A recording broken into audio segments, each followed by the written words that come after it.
prior to that fight, wasn't he cut against Otto Wallin? I guess Wilder thought he was going to go for the cut as well.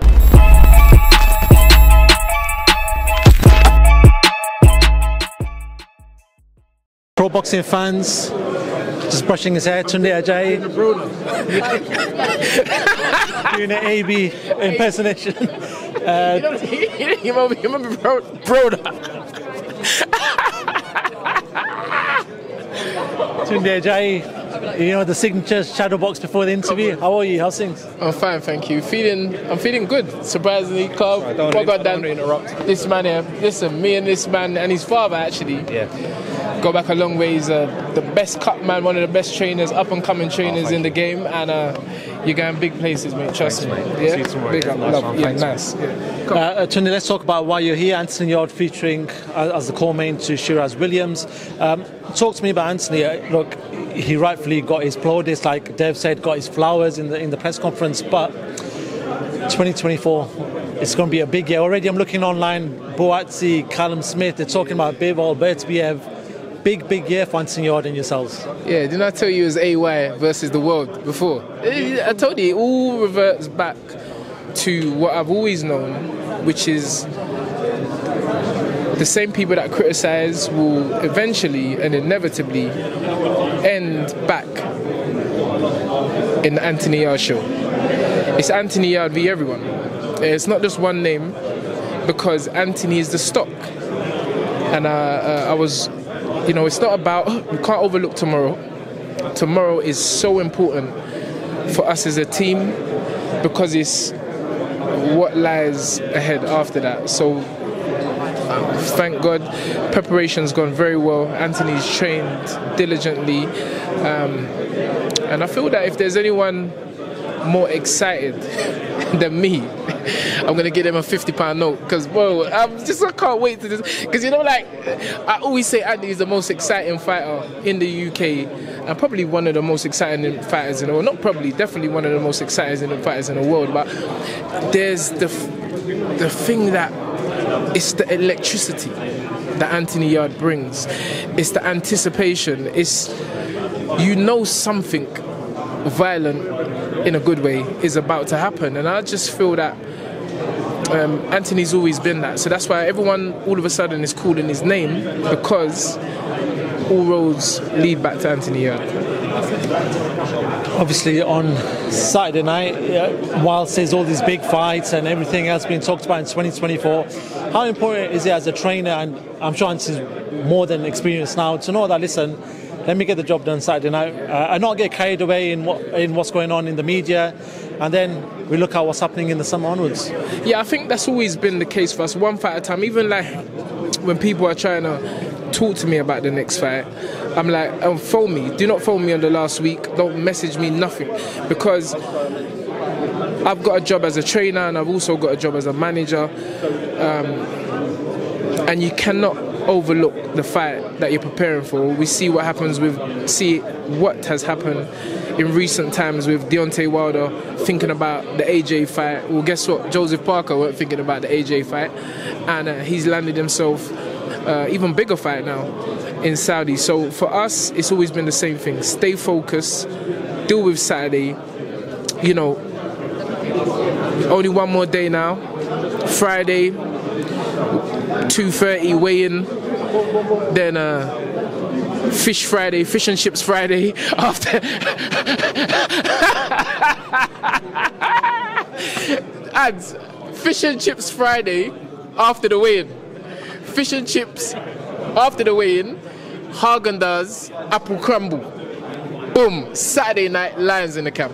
That's how it goes. You know, let's talk about what's been going on in the division, because whilst Anthony is more focused on this fight, I do need to ask you, the fight that everyone's talking about now is Joshua Boxeo, especially after Saturday night, and there's a lot of rumours and a lot of talk saying, listen, summer could be the one.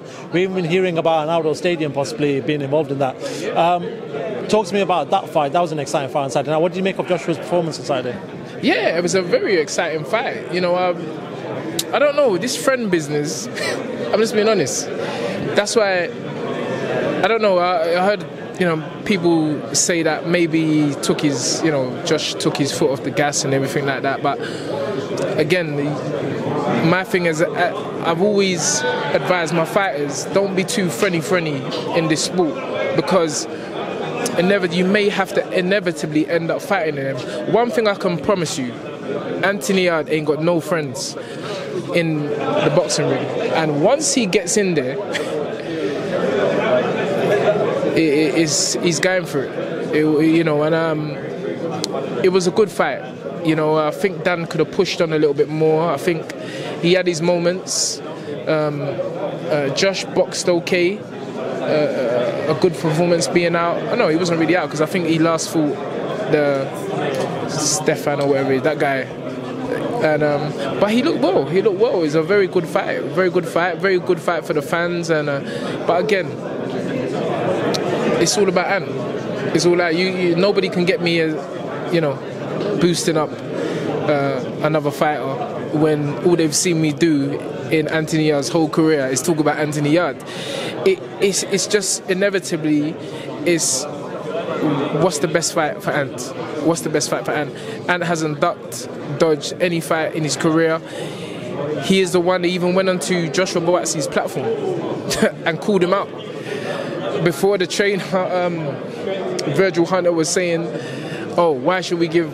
And bear in mind, I got utmost respect for Virgil, but he was actually saying, "Why should we give Anthony Yarde a shot? He's had 2 chances." Well, now you're asking. Now you're saying, "Oh, if it makes sense." Oh, well, you change your tune.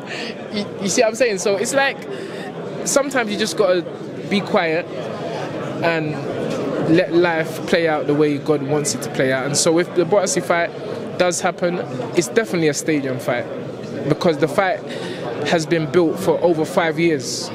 So it'll be left down to the promoters or the promoter to build it as such. 100% it's a stadium fight. AY, it reminds me very much of a throwback fighter. No nonsense, whatever challenges coming his way, whilst people say, listen, he should have maybe not had that Kovalev fight, maybe he should have just taken the money and just, very much reminds me of a throwback fighter. Do you agree with that? Just no nonsense? Oh yeah, I mean, especially in this day and age when you have fighters just trying to get, millions and millions of pounds without actually fighting somebody. In Anthony, you have a young man that had the opportunity. You need to think about it. They had the opportunity to take £1 million without even fighting. That's what he was offered. So at this stage of his career, where he's got a family that he has to look after, nobody on this planet Earth can say that he hasn't got the right to go where the best deal is, because you refuse £1 million. You, where we come from, where myself and Anthony come from, that's a lot of money. But again, it shows the ambition, it shows the fight. And then you have now people are rushing to fight Beterbiev. Well, I don't think they're rushing now, but they were after Ant fought them. They thought he was on the decline, but again, Anthony showed how good he is in under 40 fights. Saturday night will be Anthony's 40th fight, amateur and professional. Again, we have to look at these stats. When you're talking about the #1 fighter in the UK, look at the numbers. It's not Tunde Ajayi speaking. Take myself out of the equation. Look at the YouTube views. Even Joshua Buatsi, you're talking about who's going to be the A-side in this fight. Joshua Buatsi's highest YouTube views for his biggest fight is not even on the platform he is with now. And that was 300-odd-K views. Dan Aziz at current is 140K views. Callum Smith against Beterbiev, 200, 300K views. Callum Smith against George Groves, 200, 300K views.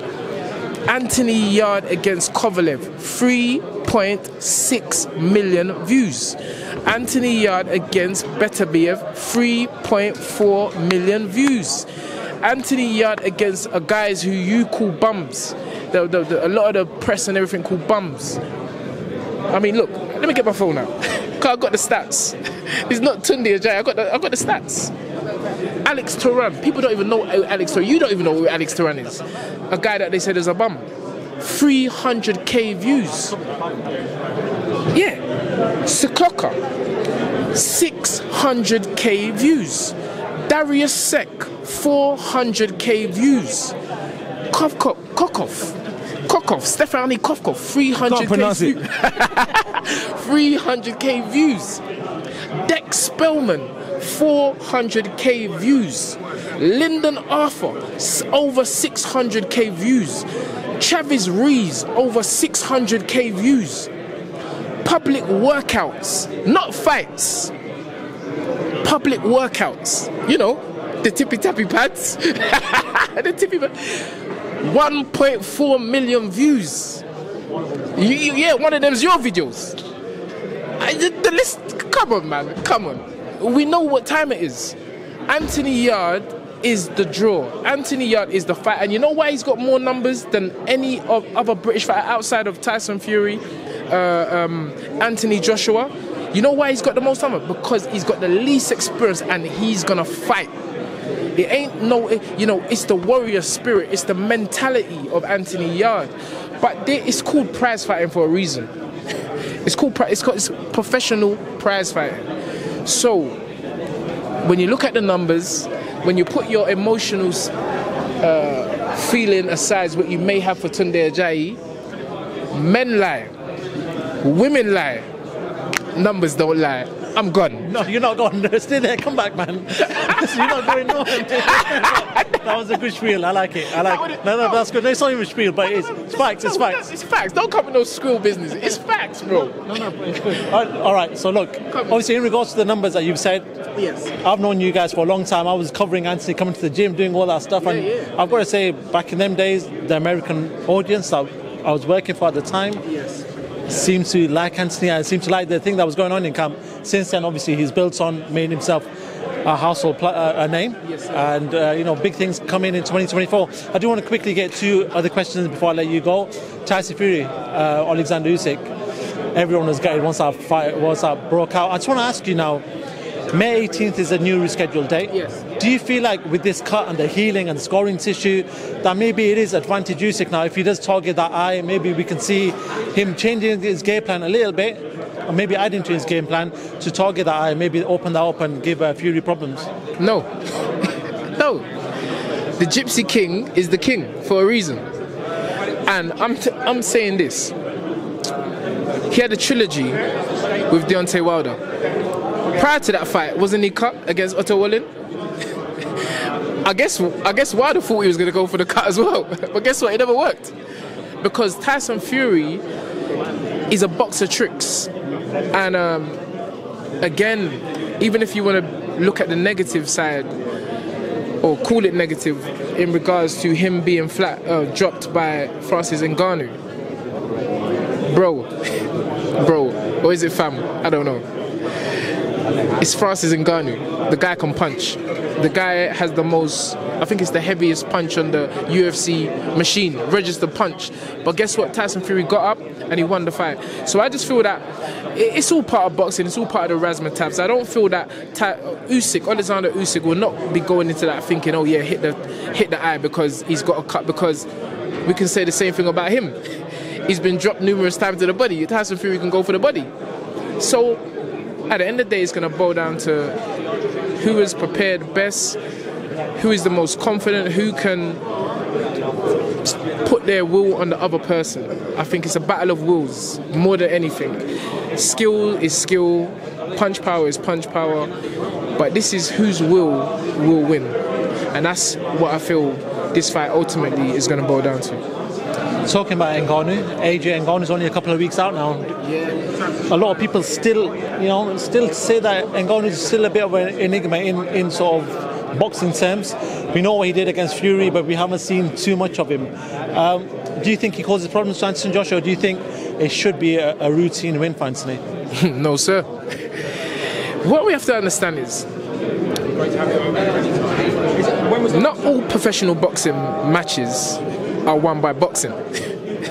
Or boxing. Some professional fights are won by fighting. I would say a large amount.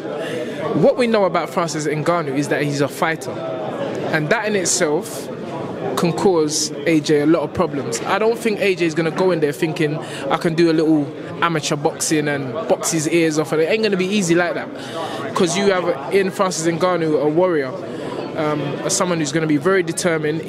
I believe he's going to be better than the fight before, which, to many surprise, he actually performed quite well in the Tyson Fury fight. So he's got that under his belt now. You got to remember, he's gone right in at the deep end. So he's got the experience of fighting a world champion, an undefeated world champion in his first fight. That's all the experience you need.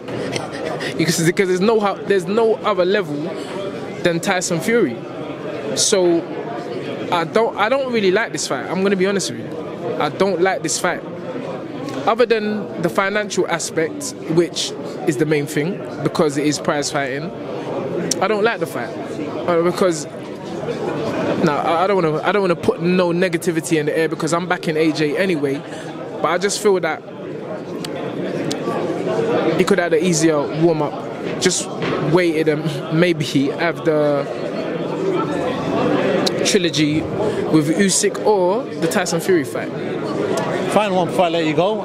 Talking about Fury, it looks like, you know, Carl Froch and John Fury want to get into Wembley Stadium and do it for charity. Is that something that you'd watch if they'd ever get into the ring together?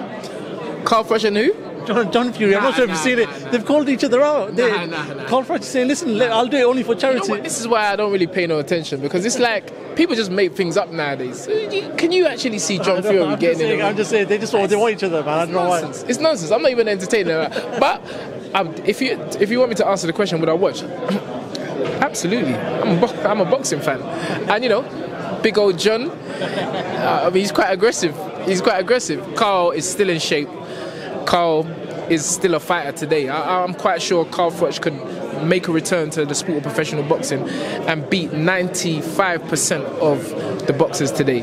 So if they were to fight, even if it was a charity, they'll definitely get my support. Tunde, listen, always a pleasure to talk to you. I've gone into overtime in this interview, but always a pleasure. I'll see you on Saturday night. Good luck with everything, and we'll talk after. Top man, thank you very much. Thank you very much for the interview, bro. Tunde.